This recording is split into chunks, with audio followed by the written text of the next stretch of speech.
Cholo. Lodi. Nadu. Nadu.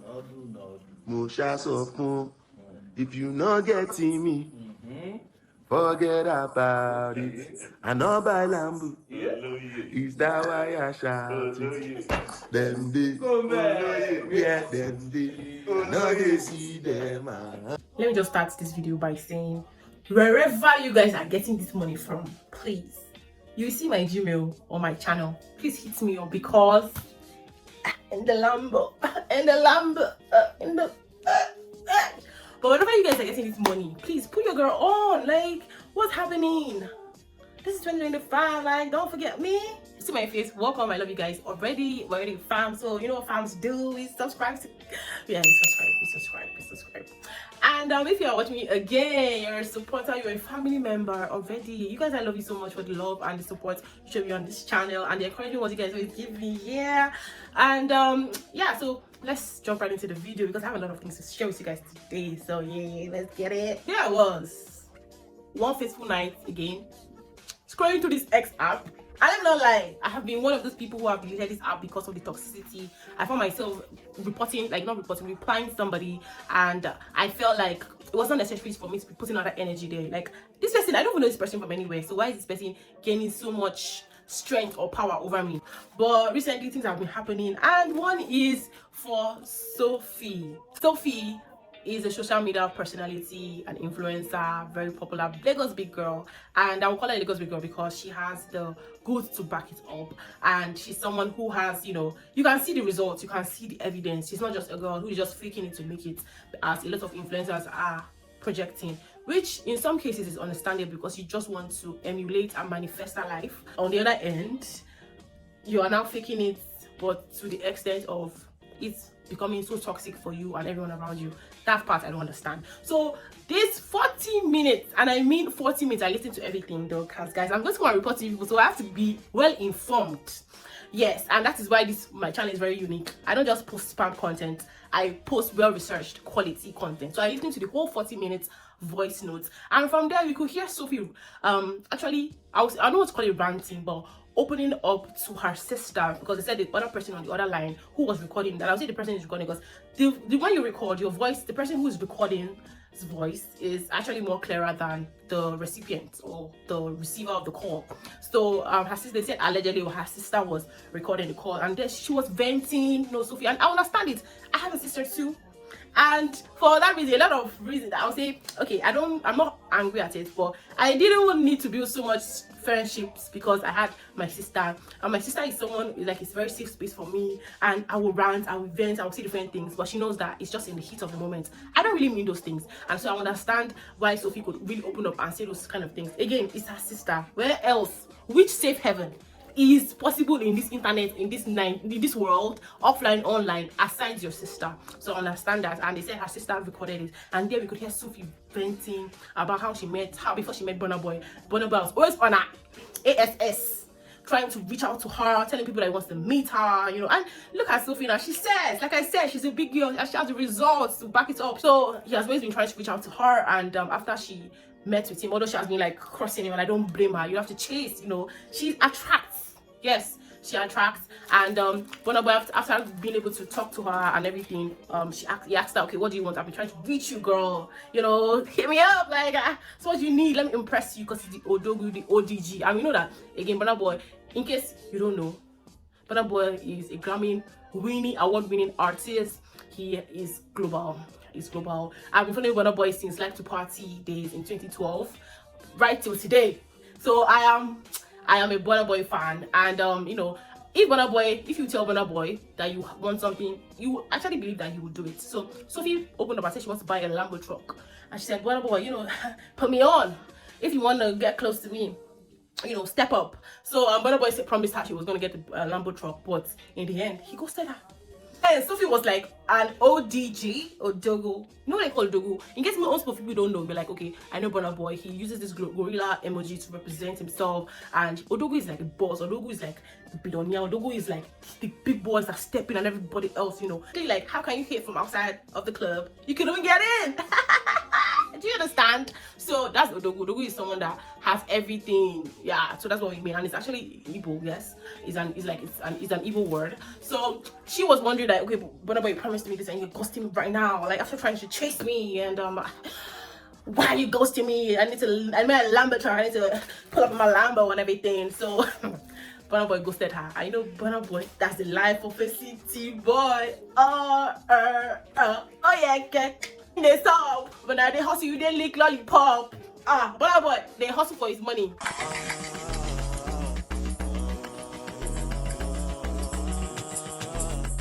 Dancing with all his might. And you're saying that you want his money as urgent 2K? Urgent 2K? Eh? For Burna Boy's money. Be for real, girl. I'm doing it, I'm not serious. Be for real. That would be Burna Boy said. I have international deals to deal with.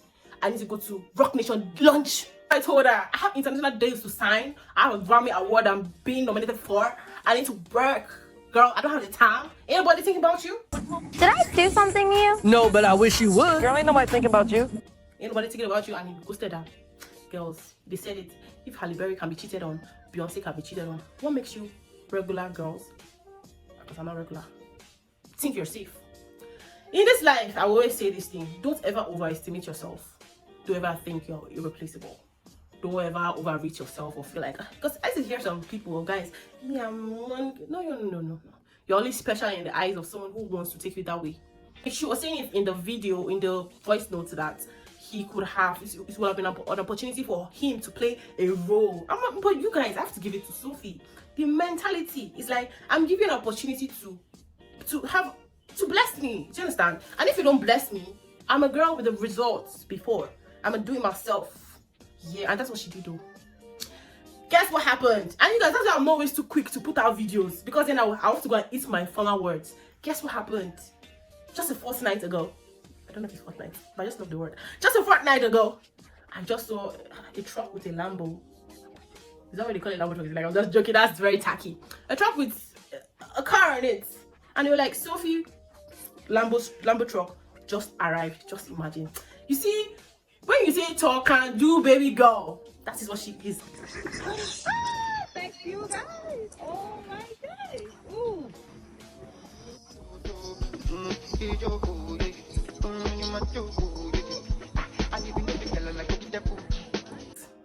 Now, I will not lie, I didn't like the fact that she had to put herself out there for all of that.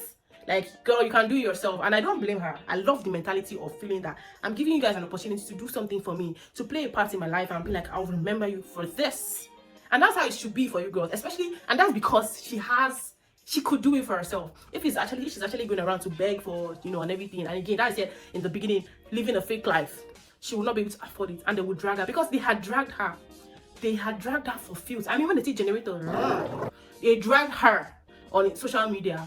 They were even dragging her sister, saying that, oh, be careful of who you're venting to. Me, if I'm the one, I will vent that way. And that's because whatever I say will not live there. I don't know who put out the voice notes. I don't believe it to be her sister, but I don't know. In there too, she spoke about different, relationships and sentiments around it, friendships and everything. And I can see then it just reinforces the fact that female friendships are always going to be complex. It's going to be a complex, intricate structure. So yeah, it's following this, Chloe Bailey has unfollowed Burna Boy. Now, Chloe Bailey came to Nigeria and, she's having the Afrobeat vibe. Let's not lie, me, I love Chloe Bailey. I love the Bailey sisters, Haley Bailey and Chloe, and also DGG too, because I've always been watching DGG on YouTube, sister TT, and I've been consuming his content way before most people thought he was mainstream. For me, he has always been a mainstream YouTuber, and that's fact. So Chloe Bailey has followed Burna Boy, following the allegations of him not. I don't know if it's an allegation, because he too came out to put some sentiment there. So following the whole situation and saga around the Lambo truck, but again, the Lambo truck has landed in Nigeria. Yes, another girl has won. So, and although guys, I'm not putting down there that I support some form of lifestyle, no, but if you can afford it for yourself, do it. Like, yo, put your money where your mouth is. Yeah. So, and let's not forget that Chloe Bailey, Burna Boy, most people were speculating that they're dating, and even in the voice note, Sophie had mentioned that Burna Boy bought Chloe Bailey the watch during the Valentine's dinner just to pepper her, in the sense that just to antagonize her because she has also gotten a watch just like that, but it was hers, it was much more expensive, you know what I'm saying. So that's what she said. But then Chloe Bailey, she's a mainstream artist signed to Beyonce. I do not see her, I think it's Packwood's Entertainment, right? Packwood's. I do not see her suffering from a watch.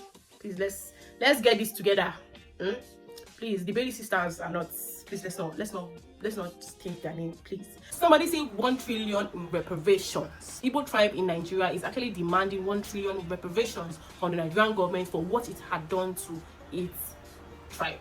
So the Igbo tribe is part of the majority tribe in Nigeria. We have the Yoruba, Hausa, Igbo, and that consists the majority. So we have other ones like Ijo, we have Doma, we have other one is Shekiri, etc., etc. Just to name a few. It dates back to around the 1960s, if I'm quite correct. If not, I'm going to put it on the screen because I've tried to follow it way before now. They had demanded to separate from Nigeria and form their independent people of Biafra. That's the IPOB. And they call themselves Biafrans, and then they were trying to make a successful ecosystem for themselves. They were trying to separate because they felt marginalized, like in Nigeria, under the Nigerian government then. And the president then was the President Ibrahim Babangida. So President Ibrahim Babangida was the president then, and Ojoku was I won't call him president, but was like the leader of the IPOBs. So from there, obviously you want to separate. It's not just going to be so easy. We can see Russia and Ukraine trying to fight each other, but just like that, you are trying to become independent. You want to be an independent party. You're trying to break away from a country that has been together since 1914. That's almost like 50 years ago, and it's not just going to be so easy. So Nigerian government were not ready to let them go. So there was a coups back to back, etc. So, but in the end, the IPOBs, they were really serious about it. They migrated to Enugu, Onitsha from there, and from the little I know, and from there you could see that Nigeria had blocked their borders, so food was not coming in. The Red Cross was blocked from it. Their planes were grounded, so they couldn't get supplies. They were hungry, and then the war started. So they were sending missiles, craters, and everything into IPOB because it was a war. And IPOB too, were also responding. It is now: you attack, you defend, you attack. So that's how it was. It was really messy. And the funniest thing is, while all of this was going on in the East, a lot of people in the West did not know anything. A lot of people, every other place, did not experience it. They were like, are you really serious? This is really happening here? And to think about it, just 2 years ago, I heard of a sit-at-home issue that happened, that people in the East were restricted, movement were restricted, and we elsewhere restricted. It was very weird. Are you serious? So it was when I met a friend from the East. She was like, oh, for her to travel it was hard. I'm like, hard? How? That because of the sit-at-home, a lot of damage was done, and the separation did not actually go through. And again, let's not lie, it's good for united Nigeria. The better together we stand, divided we fall. All of us meet each other. We are like a thriving ecosystem with the north, east, west, south, and it's just the best way for it to work. So, and after that happened, it was migrated back to Nigeria, going back their land. And let's not lie, these people are very industrious. You could see they have about international markets. I see them also in Ladipo, in Nigeria, in Lagos. Very solid business people trying to work hard. And the funniest thing is, when you see them, you will not even know that they have that amount of money. That's the thing. I don't know how they do it, but very industrious, and there's a lot to learn from them when it comes to business wise and everything. So that happened only for this. So that was last month, February. In February, the president, who was the president then, he has retired now, or his regime is over way back then. So the president then launched a book, which was A Journey in Service. In the launch, we had a lot of political leaders, high ranking, even the president himself, President Tinubu was there, having a lot of political leaders rubbing minds. This is very good because we need it because of issues that are happening in Nigeria. We need more and more of all of that. IDB himself, that's Ibrahim Babangida, had put it out there that the coup, which was initially pinned on the Igbos, was not actually done by the Igbos. So it was not an Igbo coup, and that was the issue that caused the problem between especially the north and the east. So now, basically, you made a whole generation. You made generations suffer for something that they didn't do. You pinned it on them then, and you're the leader then. So therefore, your Ohaneze group, which is actually a representative group of the Eagles, are demanding 1 trillion naira. Go Eagles! Yay! Super Eagles! Yay! That is not no. But okay, I'm trying to maybe do some intro, but I shouldn't get a jersey because guess what, you guys? The World Cup, FIFA World Cup qualifiers is happening this month. Guys, I went to go and check the fixtures online, and only to see that Nigeria is playing against Rwanda March 17th, right? But the venue is to be determined, TBD. And I'm going to be following the World Cup. Last year I followed the AFCON, and we qualified to the finals, yeah, but we were beaten by Ivory Coast. Ivory Coast won the AFCON, but congratulations to them too, you know, go Africa. But this time I'm rooting for my Nigerians. I'm rooting for Musa, I'm rooting for Umambali, Iheanacho, all of you. I'm rooting for all of them. I'm serious. So you guys, please bring it up. So you guys, this March, I think we have 2 matches this March. We have 2 matches this March, and we have the first one we're having is Rwanda versus Nigeria, March 17, 2025. Go Eagles! Yes! World Cup qualifier. That's the World Cup qualifying stage. Then we have Nigeria versus Zimbabwe. Then we have Russia. Sorry, Nigeria versus Zimbabwe is March 24th. I'm definitely going to watch that. Next time I'm going to be on screen. Guys, I'm going to be with my Nigerian jersey because my full chest. I support and love my country. Yeah, so guys, I'm going to be going. You see my football mom mark and my shirt here. So yes, you guys, I wish Nigeria the best. I hope that they are safe, they are in best form, best health, you know, and we have a lot of talented players there. Most likely, the person I'm actually rooting for the most is our goalkeeper Umambali in AFCON last year. He did his best. I mean, honestly, Nigerians loved him. And he played his best. Other players too played well, but it's just amazing to have a very nice and solid goalkeeper like that, because he's going to be catching it, you know. Yeah. So you guys are wondering, do I like football too? Yes. I would say yes. I support an England team, which is Chelsea. And then most of you be like, Chelsea. We're all the team. Chelsea, we love you. That's just it. So you guys, that's all I have for you in this video. Don't forget to smash the subscribe button and support your girls. So I'll see you guys in my next video. If you guys have any views and any contrary opinions, please put it in the comment section. I'm going to be checking it out. I'm going to be responding to each and every one of you. And yeah, thank you so much. So I see you guys. Peace.